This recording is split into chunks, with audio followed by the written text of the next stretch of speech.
Hey there, everybody. Hi there, Facebook, YouTube, Instagram. Hello, good to see you. And welcome to Wednesday's Q&A. Hold on, let me fix you Instagram because you're going to fall over and that would be no fun. There we go. Well, maybe that would be fun. It's good to see all of you. This is Dr. Brooke Goldner from Goodbye Lupus. And as usual, I'm coming to you on Wednesday to answer your questions about health, wellness. I can't act as your doctor because I can't physically see you, but I'll answer any questions I can about health and recovery and living the best life possible. That's what I'm here to help you do, because I want you all to be happy and healthy and enjoy your lives. And if there's some way that I can help you do that, well, that's what I'm here for. So let me get situated a bit. I'm kind of running around today, so I'm sorry. I was 2 minutes late.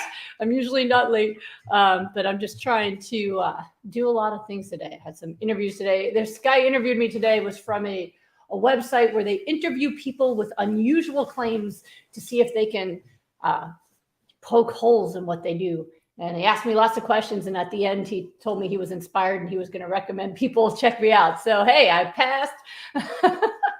But a lot of good things happening today. Also did get to see some folks today. And big issue that I saw coming through today really was about people learning that this is not just about nutrition, but about how you treat yourself in your life. That your health right now has to do with not just how you fed yourself. That's a huge problem, right?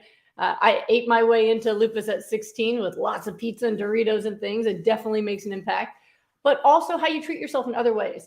Do you live your life just for work, or do you allow yourself time for play? Do you let love into your life? Do you love yourself? Have you internalized the bullies in your life? Like one person I saw today, right? Or are you treating that child who got hurt and abused when they were little as if they are special now, which they are? So it's time to take a step back if you haven't done that. If you've been focusing really on your diet, but you know that you've got a lot of stress, depression, anxiety, have you taken the time to really let yourself address those things? One person told me today she's really working on reducing stress. I said, it sounds like you're doing it wrong then, because if you're working at it, then that's not going to bring your stress down. You bring stress down through peace, happiness, fun, relaxation, social time, exercise, but not work. So make sure you're addressing those other parts of your life. In my book, Goodbye Autoimmune Disease, I talk about that a lot. So if you want a kind of a follow along guide, that's a good way to go.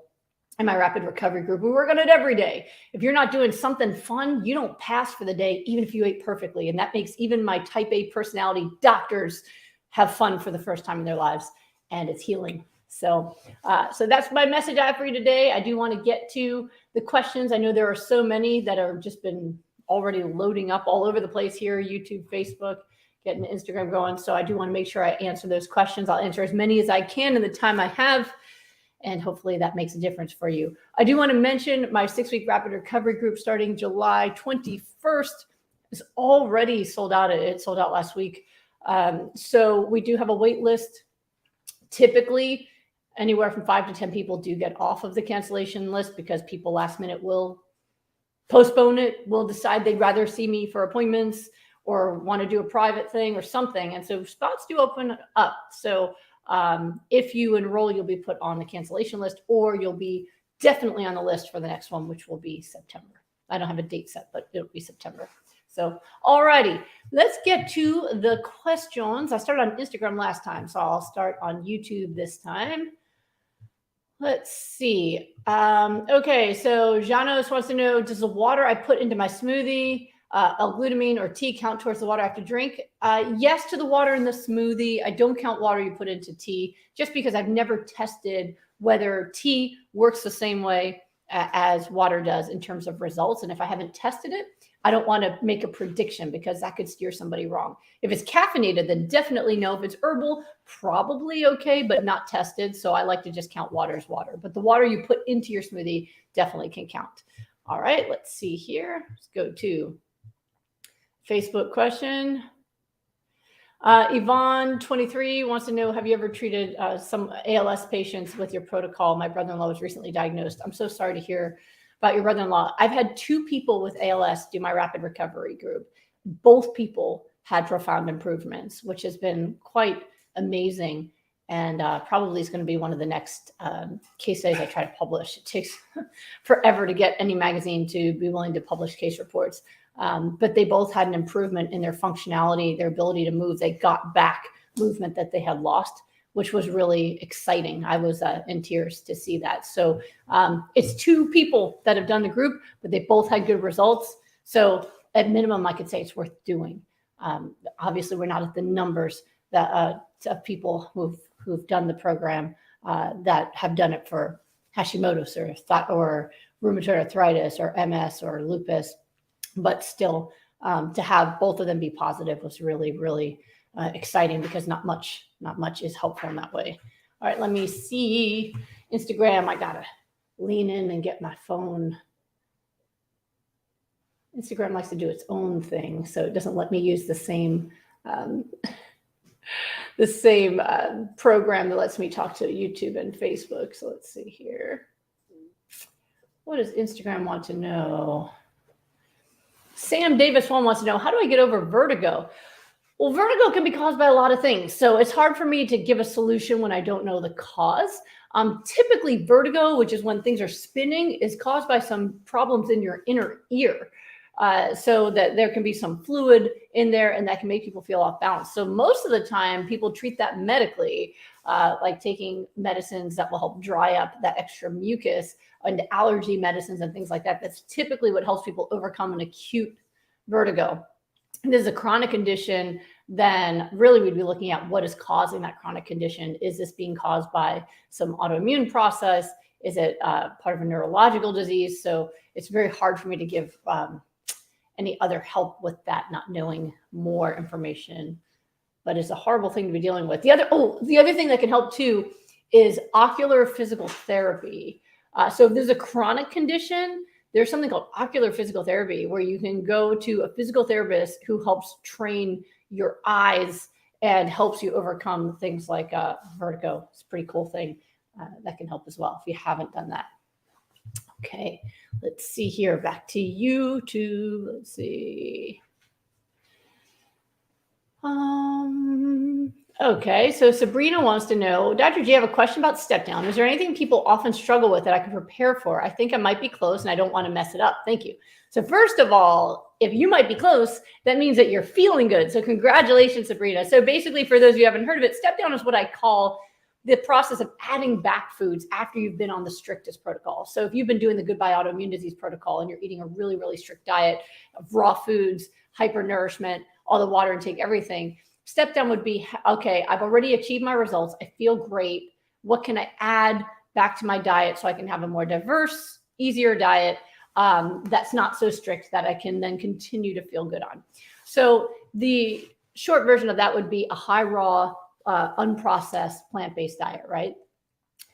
The best way to do it without messing up, all right? Number one is do one thing at a time. So sometimes I see people rush into it. Well, they'll say, okay, I'm symptom-free. I'm going to have like burrito night or something. And then if they get symptoms, they don't know, did I react to the tortilla? Did I react to, the cooked vegetables? Did I react to, it's just the cashew cheese? You don't know, it's too much. So I really recommend you take it like a set of stairs. You don't slide down the banister, you take a step down. You go, okay, I'm going to add cooked versions of some of the vegetables I've already eaten raw. Those should be fine. I'm going to maybe a lot of people decide that because the energy is best on the raw diet, they'll stay raw, but maybe they'll add in nuts and seeds or more fruit or things like that. So whatever it is that you decide to do one thing at a time, give it a few days per step to make sure there's no reactions and you continue to feel good. And that way, if you do have a reaction, you can just go back one step rather than start over. The other thing is not to add back inflammatory foods. That's recreational eating, I call it, basically eating to get high. So the things that make you sick, hopefully you've made a commitment that you don't want to ever eat yourself sick again. If you had to eat raw Goodbye Autoimmune Disease protocol in order to get your health back, don't go back to the thing that gets you sick. That's like being in an abusive relationship, getting all of the psychotherapy to love yourself more, and then going back to the abusive relationship, hoping that he's better this time. Don't do it, or she, or they, right? Don't go back to an abusive relationship, and don't go back to eating things that you were addicted to that made you sick. So one of the best things that you can do is say, all right, I'm going to add back unprocessed, cooked foods or other, or maybe nuts and seeds, things like that, one thing at a time, and make sure I'm okay. Now, yes, after you've been healthy 6 months or more, most people can tolerate the occasional inflammatory item, not like inflammatory day, but inflammatory item here and there, not get any symptoms. But don't rush into that. Don't make that a goal. Make your goal to maintain and keep these results forever. And if you've been feeling great for a long time, 6 months or more, yes, adding in the occasional thing that has sugar or oil or something is usually well tolerated. That being said, for those of you who have struggled with food addiction your whole life, don't ever add them back. You have to be in recovery. Just like if the addiction was alcohol or cigarettes or drugs, you don't ever start planning for the day when you're going to have it sometimes. You just decide that you're in recovery and you don't do that anymore. So in that way, that can change as well. All right. Those are the tips. Let's see here. Facebook. Let's see. All right. All right. So Shanna wants to know, hey, Dr. G, if I decide to take medicine and my psoriatic arthritis symptoms improve, how will I know if it's the medicine making me feel better or the lifestyle protocol? How will I know when I'm healed? I just got my first blood work results and everything's normal except for the positive HLA-B27 gene marker. My doctor said that psoriatic arthritis often does not show up in blood work and is diagnosed through exam and symptoms. I have psoriasis. And she also said lifestyle can improve it. Well, we're just going to pretend that part didn't happen, right? So what do? Number one, for most folks, if they're already on medicine and they're still symptomatic, you still have psoriasis, you still have arthritis, you already know that the medicine alone is not doing it. So that helps, right? But let's say you start the medicine at the same time as you change your lifestyle and everything goes away. The psoriasis goes away, the arthritis goes away, and you've been feeling great for weeks now with no symptoms. Then that's up to you now. There's two approaches that make sense for people. One is the ain't broke, don't fix it approach, right? Which is this combination of medicines and lifestyle is keeping me symptom-free and feeling great. I'm going to just do what I'm doing. That's one approach, right? The other is I want to minimize my need for medicines and make my lifestyle approach be the primary thing. In those cases, people will talk to their doctors and say, hey, listen, I've been symptom-free for X amount of days or weeks or whatever, and I want to experiment with tapering down off my medicines. And you can talk to your doctor about that.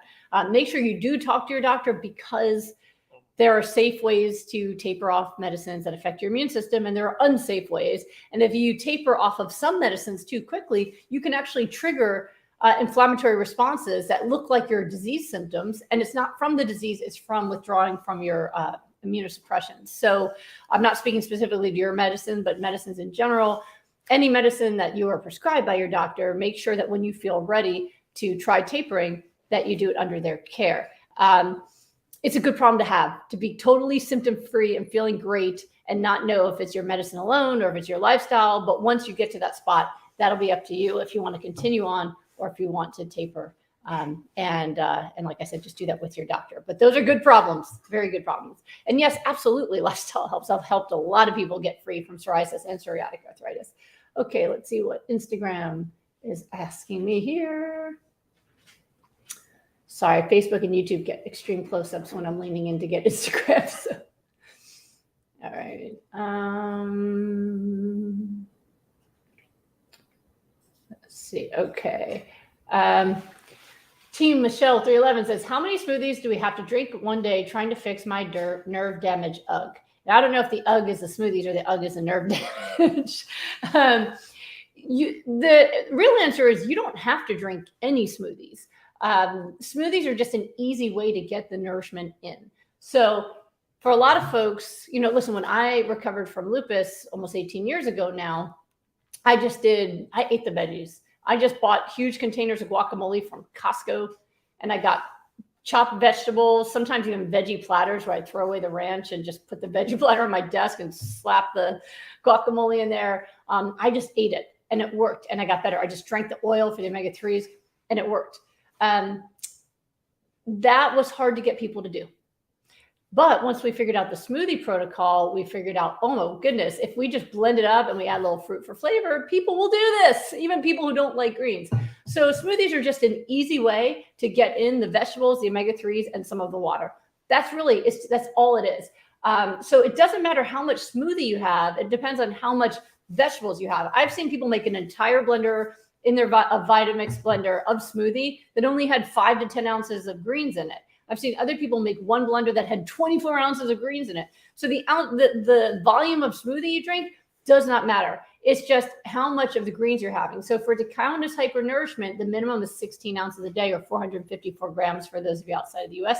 So that's the amount. You can put that all in smoothie. You can put that all in salads, however you want to do it. So, and then you can increase it from there, of course, as your stomach adjusts and you get hungrier, you can do that as well. Okay, let's see, back to YouTube. All right, I answered that one. All right, Patricia wants to know if this can help with type 2 herpes. And actually, yes, I've had a client who did this protocol for another reason, but herpes have been in complete remission ever since, and it's been many years now. So that's been cool. It's also been helpful for HPV. I've had multiple women who had abnormal pap smears who no longer have abnormal pap smears and even tested negative for HPV. So it's been very good for that. Your immune system works better, your body gets healthier, and that's a wonderful, wonderful thing. Oh, it just started pouring. Yay, Texas. We've been too dry, which is not something you say in Texas much. All right, let's see. I grab another one here. Okay. All right. Another one says, what's the best way? Don wants to know what's the best way to wash fresh dark leafy greens, like vinegar or baking soda. Normally what I do, and there's some folks who just get, they don't like this. I'll buy the ones that are pre-washed and I'll usually just use them. And I've never had a problem with that. Yes, there's an occasional bug. You have to look through them a little bit, but you know, whenever I find a bug, I'm like, it's triple washed and ready to eat, you know? I know other folks like to wash it again. I've had some folks tell me recently in certain parts of the country that they had to wash their pre-washed greens because they were getting some stomach upset. So that's up to you if you want to wash them again. But usually organic stuff, I just rinse it.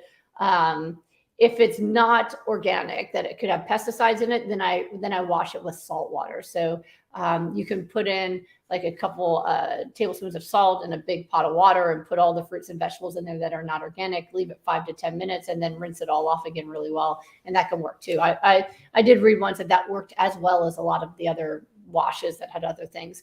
I had somebody once get extremely sick, throwing up, went to the hospital, and they couldn't figure out what happened. And then I found out when I questioned them that they washed their vegetables with hydrogen peroxide and didn't wash it clean. And they literally ate hydrogen peroxide. So salt water is definitely a safer way to go. Don't do that to yourself. Okay, let's see here. Let's go to Instagram. Vika Sharma says, kidney dialysis 3 times a week, any cure for it? It's a loaded question. I mean, I've gotten people off of dialysis in the past. There was a woman in my group who couldn't urinate, started urinating again. I've had multiple people who were able to come off of dialysis. And then there's other folks that don't. It really depends on how far gone those kidneys are. A lot of times when people contact me, it's to prevent dialysis, which is always the best. The earlier, the better in terms of recovery. But you want to try anyway. So one, if you're on dialysis, you're probably going to want to meet with me so I can make sure that you get the dosage right. Unfortunately, once your kidneys are this bad off, you probably can't handle very much potassium, hydration, etc. So what I do if you meet with me is I give you a plan for where I think you should start based off of your current level of function to the best of my ability. Kidneys are not the same. Just because I can see your creatinine and your GFR doesn't mean I can pick your exact amount. But what we do is I pick a number that I think will work for you, and then you get a lab test within a week. And if your potassium is normal and your sodium is normal, we keep going. If your potassium spikes, we've got to make a change. If your sodium drops, we've got to make a change. So we have to be very careful because since your kidney can't concentrate your urine in your bloodstream properly anymore, we have to find a path to getting you as much nourishment and hydration as possible, but it's probably not going to be hyper nourishment. We can't overdose you. That being said, even for people in my rapid recovery group with kidney failure who could not hit the full hypernourishment doses, still had improvement anyway, as long as they didn't eat off plan. So you want to make sure you're eating a plant-based diet, no animal products. I just saw someone Monday, I wanted to scream. She had 70% kidney function with autoimmune disease, and she followed some doctors who were saying the autoimmune paleo diet. And she said she even asked them because she heard me saying like you shouldn't eat any meat or animal products with kidney failure, but she thought she'd try that first because, hey, why not? It tastes better, right? And they assured her it was fine, and her kidney function, her GI felt better, but her kidney function went down to 5%, and now she's starting with me. Animal products are a poison to the kidney, especially when they're already injured. So please, please don't listen to anyone who tells you otherwise. It's going to hurt you. It's going to damage you. So, so that's the long answer for it. Can you come off dialysis? I don't know, but we can try to optimize your kidney health as much as possible. Eating plant-based, getting as much nourishment as hydration as your body can handle. That would be the goal for me with you. Okay, let's see. Let's go down this train over here, YouTube, Facebook.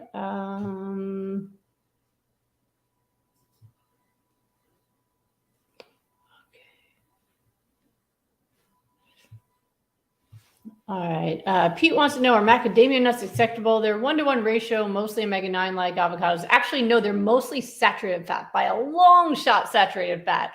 And then omega-9, omega-6, 3. If you're healthy and you want to have some macadamias here and there, sure, but I wouldn't include them as part of a disease reversal program. Okay. Kyla wants to know, have you ever worked with someone with type 1 diabetes? If so, what were their results? I have a family member with a young son with type 1. I have not worked with someone early enough to reverse the autoimmune process. That would be amazing to see if we could do that if a kid was first diagnosed. What I have had is lots of people who've had type 1 diabetes for many years of their life. And everyone I've worked with type 1 diabetes has been able to lower their need for insulin. So is it because they got some recovery of their islet cells? Probably not. Maybe we've never tested that. Or maybe even people with type 1 diabetes have some insulin resistance because of the crappy stuff they still eat. And when that insulin resistance goes away, their insulin's more effective. My guess is that, but either way, they've done well. But it would be really cool to try to get in early enough to reverse the disease. It would just be really difficult to do because usually by the time they're diagnosed, they're in pretty severe shape the first episode, but dreams one day. Okay, let's see here. All right, let's get this out of my way here. Let's see. Facebook. Let me see. What does Facebook want to know? Okay, so Melody says, hi, Dr. G. I'm just starting in on a whole food plant-based diet on day 10 or 11. I need to release about 50 pounds. I've been told the best way is to eat only raw foods, drink the green smoothies. Is that what you recommend, or can I have the odd whole grain food cooked veggies? Still getting used to the no meat thing, although I'm already not missing it. Well, first of all, congratulations that you want to take that kind of action for yourself. It's going to help you with much more than releasing weight, but it's going to give you a much healthier life.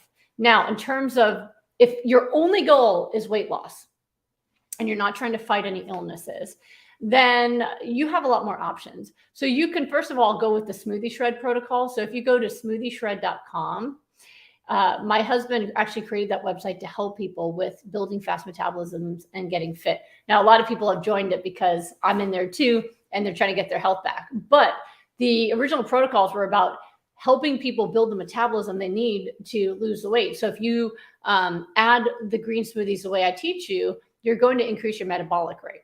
Okay. And that's going to help you burn fat.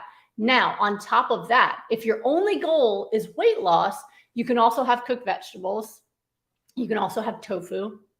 And most importantly, you have to exercise. Okay. Diet will get you to a certain point, but exercise is going to get you home. And I know a lot of people would want to just have the diet do it, but initially, if you've got a lot of weight to lose, it will work. And then it'll kind of stop. All right. So you need to actually use exercise to get it the rest of the way off. If you're doing it the way we teach you to, you're going to have a fast metabolism that will help that exercise work better to get it off. Okay.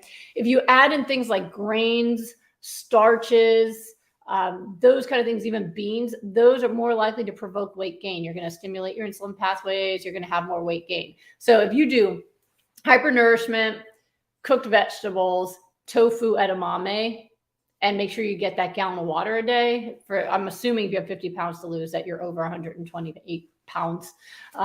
So if you do all of those things, then you should be able to burn that fat off really well, especially when you add exercise. So good for you in all levels that you want to do that. Okay, let's see here. All right. Instagram. What do you want to know, Instagram? Let's see. Okay.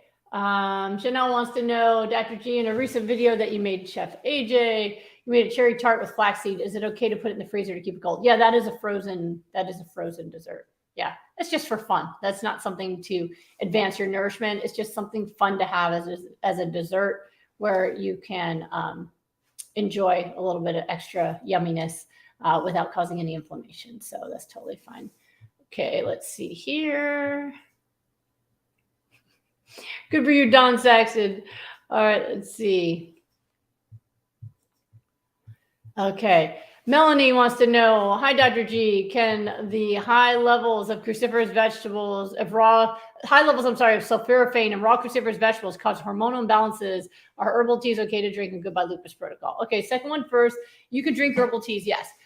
First one, so sometimes people will hit me with theoretical stuff.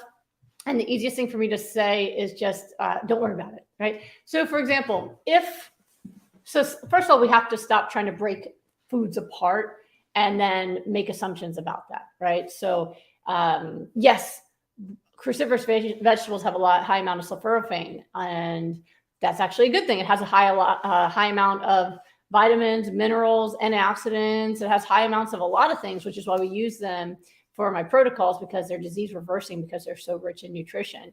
And what they found at Johns Hopkins research group found that sulforaphane, one, kills cancer cells in vitro, in a petri dish. It'll kill cancer cells.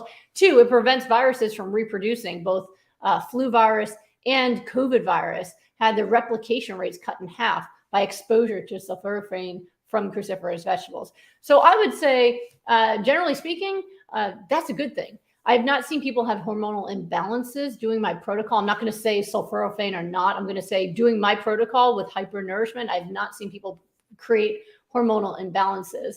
Quite the opposite. Like in my last group, we had someone who had an ovarian cyst disappear. We've had someone else who hadn't had a period in years. Period came back. So there's many ways that we can see that their hormonal health is improving because their overall health is improving. But try not to break foods apart. I had somebody post on my Instagram last week or something, someone who was unhappy and tried to say that there's too many oxalates in this protocol, and that's why she wasn't feeling well. And I said, be careful not to draw conclusions that might not be correct, because that could affect your health. And she was like, no, it's oxalates, and that's why everybody should avoid it. But, there's oxalates in them, yes, and people's health is coming back. So when you start to break things down and say, oh, this has sulforaphane, this has oxalates, yes, that has vitamins and minerals and all these other things, and it is a whole food that your body knows how to digest and use different parts of. So very few people out there have to worry about these other big things that people are saying are big things. It's mostly just something that people who lose money by people eating this way will try to make into an issue to try to deter people from doing something that's going to actually make their lives better. But yeah, don't worry about all that stuff. Just eat your way healthy. If you have some side effect or problem, then let's figure out the problem. That's what I was saying to that lady, that if you had a problem, let's figure out what it is. It might not be oxalates. It might be that you're sensitive to spinach or not. Yeah, maybe it's your spinach intake, or maybe you have a sensitivity to some other things, and we can find what the answer is, and you can still get your health back. But if you kind of make a blanket idea that any food that has sulforaphane or something else could potentially cause yourself a problem, you're going to limit your ability to get your health back. So that's why I want to make sure, because I think you get into research mode, and then you'll read things and you kind of go down a rabbit hole, and next thing you know, it's like paralyzing. What do I even eat, right? So I could just say, generally speaking, people who are hypernourishing have improvements in their hormonal health, so it must not be an issue. Okay, let's see here. Instagram. Does my thing say January instead of July? Let me see. Oh, that's funny. That's because I used speak to text. I was running late and I did speak to text. It's definitely July. We'll fix that. I know what it is. That's just my Siri not understanding my New York twang. All right, let's see. Okay.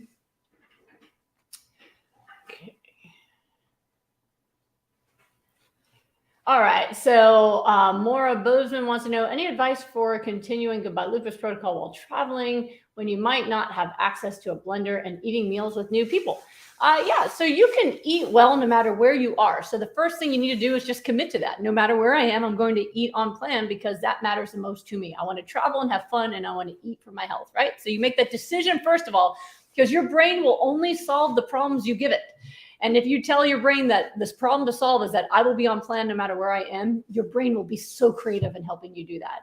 But if you don't, if you're like, what do I do when it's not available or something, your brain will look for times it's less convenient and give you permission to do other things. So one, you commit to it. Two, you plan. So look for where you're traveling and decide where you're going to stay based on access to food, right? So do you need to, so for example, when we went to Venice, we stayed at a hotel that had a salad bar at breakfast and they even had flax seeds at breakfast. So, so you can try to plan for where you're going to stay to make sure they have the food you want.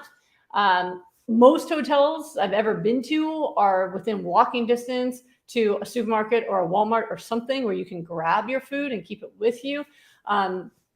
Also, hotels in general and restaurants are looking to make you happy. So if you give them advance notice of what you want, they will usually make it for you. So for example, if you talk to your hotel in advance and say, hey, this is what I need to eat. This is how much salad I need. Here's what I need to put in there. Here's what I would need my dressing to be made out of, even if it's guacamole, salsa, whatever.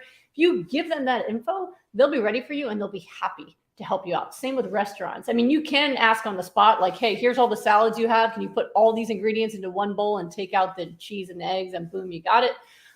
But it's even better when you're planning a trip because you can literally call in advance. And then you can show up and say, hey, you got that Brook salad for me? Yeah, awesome. You know, and then you got it all set for you. My husband and I did a staycation at this wonderful hotel in Houston that didn't have any plant-based items on the menu, but it was a beautiful place. And it was like right when we were coming out of restriction and we wanted to go somewhere. And so we just told the person at the hotel what we wanted. And he sent out an email to all of the chefs and cooks and got someone to volunteer to take us on. And so for the 3 days, 2 nights we stayed there, they had breakfast, lunch, dinner, snacks, all ready for us and gorgeous and some of the best food. And because of us, they now have kept a vegan menu that they have available. I mean, cauliflower steak and like just incredible things that they made, all because we asked them. And they were excited. They were so excited. The chef came out after every course just to check on us and did you like it? So much so that the other patrons were starting to wonder if we were celebrities or something. Like, why do they have the chef like coming out and checking on them all the time and no one's come to check on us, right?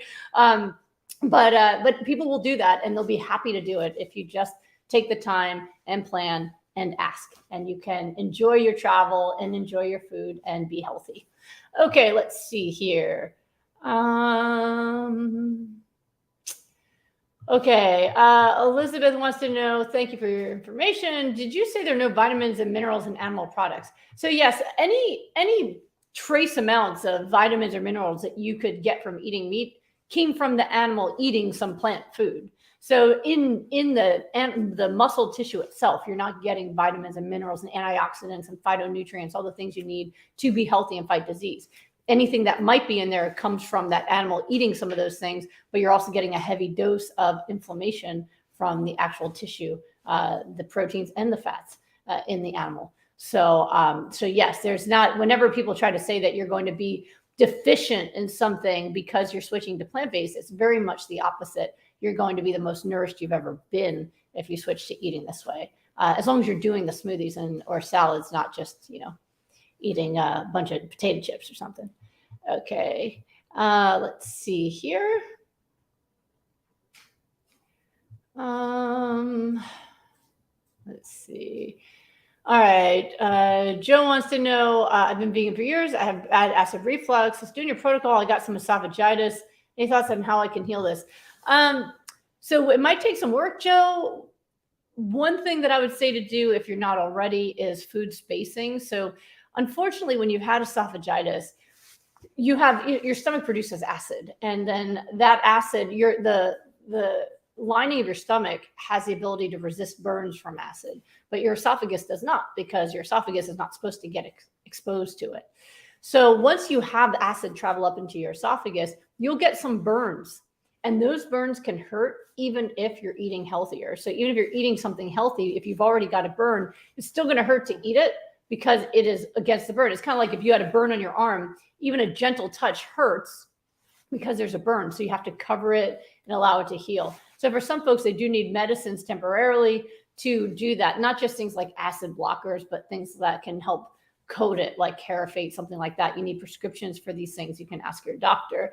The other thing you can do in terms of lifestyle would be food spacing. Can be very important because we want to reduce the pressure on the valve between your esophagus and your stomach. And so you can do that by taking your total food that you would normally eat in a day and cut it up into anywhere from 5 to 7 tiny portions. So you take that total amount for the day, 5 to 7 portions, okay? 5 to 7 different size, same size portions. And then every 2 hours, eat that small portion and then don't eat anything else for the next 2 hours. And what that does, it encourages your stomach to have enough time to fully empty before the next round. By the way, food spacing like this also works for severe bloating. It can help with constipation or other GI stressors that we want to train that gut to empty. I've also helped people with gastroparesis overcome it using some of this spacing in addition to working with them on other things. So I would start there to make sure we keep that pressure low and allow your gut to have time to empty. And of course, don't eat a few hours before bed so that you're not letting stuff rise up. Also experiment a bit. Sometimes people have more burning with certain food items that they never realize, like having pineapple or something might make you feel worse, but having maybe grapes and bananas in your smoothie doesn't. So you might have to play with that a little bit, but it can definitely get better. All right, let's see here. Thank you for the hearts from Instagram. All right, let's see here. Vegan Bikini says, why does plant-based nutrition work for the treatment of lupus, but not for treatment of MS? It absolutely works for MS. In fact, I would say that it works better. I've had folks come to me to help with their MS who were eating animal-based diets, AIP kind of diets, and they didn't get better until they worked with me. But we've had dramatic and profound results. It's another case series I want to try to publish next. Once these next ones they're making me do edits, but hopefully this case on Sjogren's is finally going to go through. But most of the folks, so everyone that we've had do rapid recovery for MS, who've had repeat MRIs, have no new lesions, and all but one of them had their most recent lesion already go away. So those kind of results are really profound and exciting. So as much as I like people getting symptom reversal, everybody wants to see something tangible, like how people feel doesn't matter as much. But it's a pretty profound and incredible thing to see reversal off of the MRI as well. So yes, 100% it works for MS as well. Okay, let's see over here. Okay. All right, let me see if I can understand this question. So Don is saying, 74-year-old male, go by lupus protocol for 3 months. Acute pain while urinating since having the smoothies. Water fasting makes it go away. Is it the smoothies? Very concerned. My guess is that it might be volume that you're dealing with if you've already got urinary pain. There also can be, you might be having some bladder inflammation. Cruciferous does not cause that. Actually, we've helped people reverse bladder inflammation. So water fasting would literally just remove all food.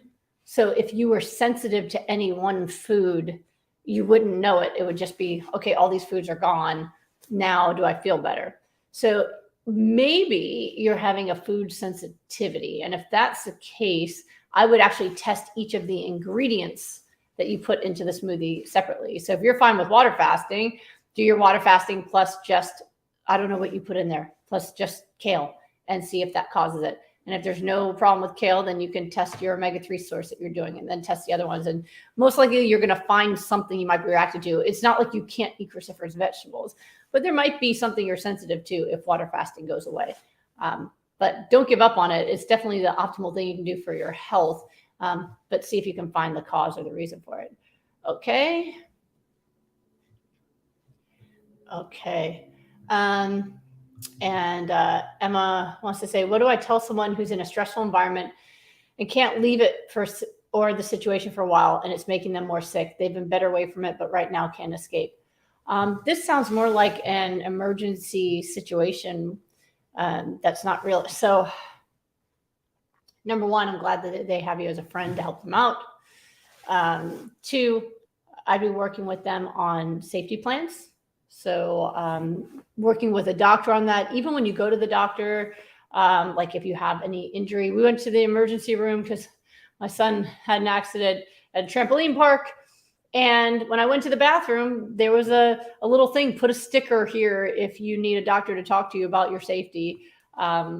So having a safety plan, money stored away, where they're going to stay, police involved if necessary. That's number one priority, right? Safety plan. Now, if you're talking about them also trying to get healthier in it, it's very hard to get healthier while you're emotionally in a stressful, scary situation. You can optimize your nutrition, of course. You can do the Goodbye Lupus protocol, and at least your nutrition is optimal for combating the stress.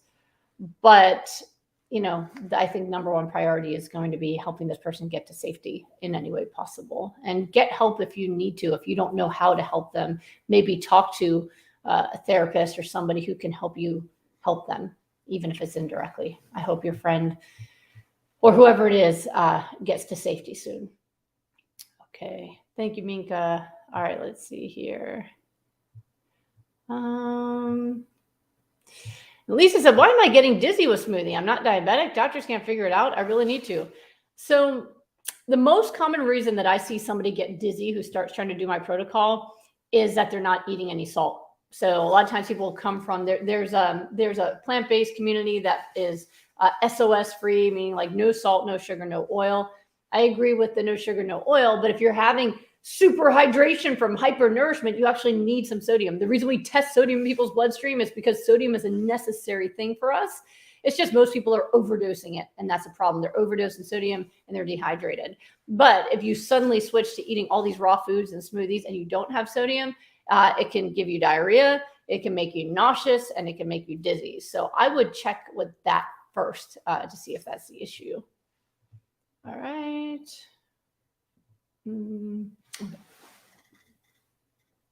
Let's see.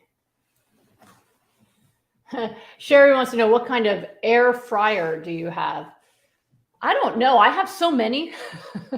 I have a couple that are drawer kinds, and then I just got a new toaster oven that's also an air fryer. So I've been using that exclusively. But I think there's some ideas on my there's definitely ideas on my Amazon page, which you can get off my link tree. So if you're on Instagram, you would click the link in my profile. If you're on Facebook, it's the Learn More button. If you're on YouTube, then under any of my videos, there's a link tree, and it's just linktree.com/goodbyelupus. There's products there that I recommend or that I've used, and I know I have it there, but I don't remember the brand name off the top of my head. Okay. And then, hey, Mr. Sarchi, do you accept insurance for these groups? No, insurance companies, unfortunately, do not pay for this kind of wellness, although it would be really good for them because they'd save a whole lot of money for sure if they did. All right. And Stephen, I don't know why your platelet count dropped. I would want to know more about everything else that you're doing for your health, though. Maybe even just recheck it to make sure that it's continued on before you worry that it's, sometimes there can be just an abnormality and then you recheck and you're fine. So just let me know, okay? Let me know how you're doing with that. Let me see here. Okay, and I don't know how to pronounce this. Gaucho M&M. I've been whole food plant-based diet for 2 years. I got ankylosing spondylitis. Will spinach version of the healing smoothie help me after 4 weeks, please? I don't know if 4 weeks is enough time for you to reverse your illness, but definitely people who have done the full Goodbye Lupus protocol have reversed ankylosing spondylitis and got the symptoms to go away. So I would say start with the best one that you can try. If you want to use the, go to smoothieshred.com and go ahead and try one of the smoothies that looks good to you and see how you feel. Be careful that you actually go through smoothieshred.com. Today, somebody just contacted me. She was signed up for my group, and I told her to go ahead and practice Facebook in our Smoothie Shred group. And she sent me a picture of something, a page called Smoothie Shred, and it's got a screenshot of me as the profile picture, but it is not me and it is not my page. And there's a picture of like chicken as the cover photo. So that should be a giveaway that is not me. But when you click the link, it's to some personal trainer who's trying to get people on smoothies. And he decided the best way to advertise on Facebook was with my face, apparently. So don't go to that page. It's the groups. So it's, let me see, it's facebook.com/groups/ I think it's Smoothie Shred, but let me make sure. All right. Smoothie Shred. So it's facebook.com/groups/Smoothie Shred. Okay. Don't be fooled. If you see a weird, like, why would I put a horrible profile picture of me mid-sentence screenshot? That's not my page. Okay. So the chicken should be the giveaway. One poor person I saw, they wrote, maybe it's Seitan. Like, no, but I guess it's a compliment if they thought that would help sell their smoothie program, but that's not me. So if you go to smoothieshred.com, there's a direct link to our Facebook community that has, and also smoothieshred.com has free recipes there that you can just access. So, okay, let's see here. Let's go over this side. Okay.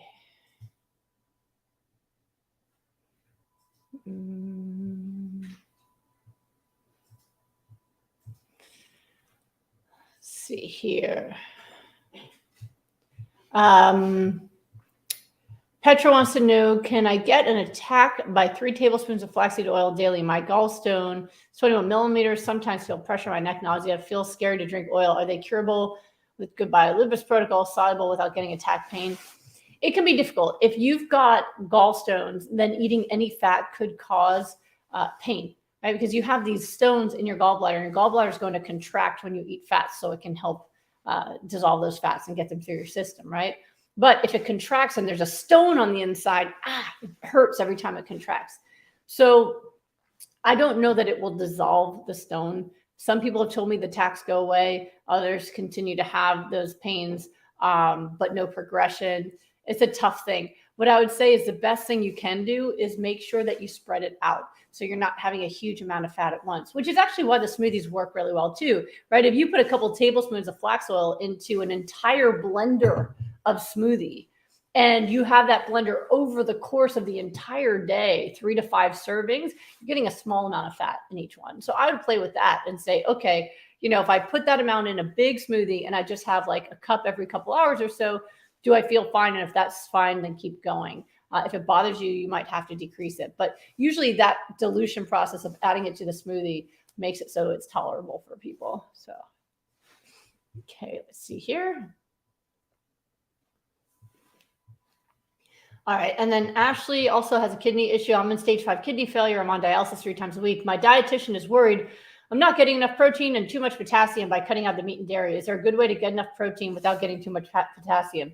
So first of all, that dietitian is scary, and I would report her, because according to the Association of Nephrology, anybody with advanced kidney disease should be eating a low protein diet.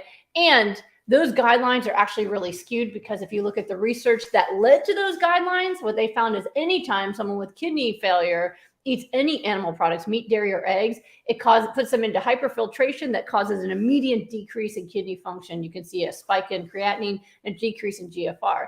Now, it could cause issues like that in people who don't have kidney failure, but if you have a lot of kidney to spare, no problem. If you're in stage 5 kidney failure, you're literally decimating whatever you have left. So for her not to know that scares me, and I would actually report that. Now, it might be that since you're in stage 5 kidney failure and dialysis, they don't care that it's going to kill your kidney, because they don't expect your kidney to ever get better. So if it's not going to get better anyway, why not just raise the blood protein level with something that kills the kidney, because we're on dialysis and you're probably going to get a transplant anyway? I don't believe in that. I believe that you maintain and preserve whatever function you can. And I also like to help people reverse and optimize what kidney function they have. So I would actually ask her that. Let's say before reporting her, let's ask her, are you unaware that people in kidney failure should be eating a low protein diet? Or are you just not concerned because you believe my kidneys are already failed so much it wouldn't matter to hurt them worse? I would actually bring that up. You see, I don't like when people are harmed, especially by people who should know better. Now, when you're in stage 5 kidney failure, oftentimes you're losing so much protein through your urine that your blood protein levels can get very low, and that can cause you to have edema. In that case, it can help patch it to eat something higher in protein. It will not help your kidney function, but it can momentarily raise your blood protein levels so that you can feel better. And the only way to do that without damage would be to use tofu or edamame, a plant-based protein source. So that's really the highest protein source you can get in a plant is tofu or edamame. So if you're at that point where your blood protein is so low that you're getting tons of edema, then I would add the tofu instead. There's no potassium risks to that one. But it's a really scary thing to me when I see people giving recommendations like that. I'm just going to assume they think it doesn't matter when you're already on dialysis if you kill more kidney, but either way, it upsets me. So, all right. Anyway, let's move over to Instagram. Kathy wants to know, how did you feed your children when they were toddlers? Okay. So both my kids were raw vegan until they were 1. And so their first foods were like smashed avocado, smashed bananas. I would take any vegetable I could find and blend it up with my Vitamix with maybe a little bit of breast milk and make that into their baby food. I never bought processed baby foods. Let me see. Then as they had teeth come in and they could chew things, I would cube up tofu. I would give them also sometimes dried fruits, chopped up little pieces of fruits and vegetables. So just very simple, natural whole foods that I would give them. As they got advanced in their toddler years, and I would add more, like they would eat beans. I didn't introduce any sugar till after the 2nd year. So I will occasionally let my kid have something with sugar, even though it's always going to be no animal products. But I never introduced it young. I let them just enjoy eating healthy foods. And actually, they crave healthy raw foods because that's how they grew up. So even my 10-year-old, sometimes I'll catch him just sitting with a bag of spinach and eating it like most kids would eat chips, because that was the foods that they were born eating. So that was really most of their food. It was blended when they were little, and then it was chopped up small as they got bigger so that they could use their fingers to feed it to themselves. So very, very simple foods. And then, of course, smoothies. They started smoothies in their bottles when they were like 5 months old. So they still to this day, the smoothie for breakfast, but they started them when they were in their bottle, maybe mixed with some breast milk back then. So, all right, let's see here. Okay.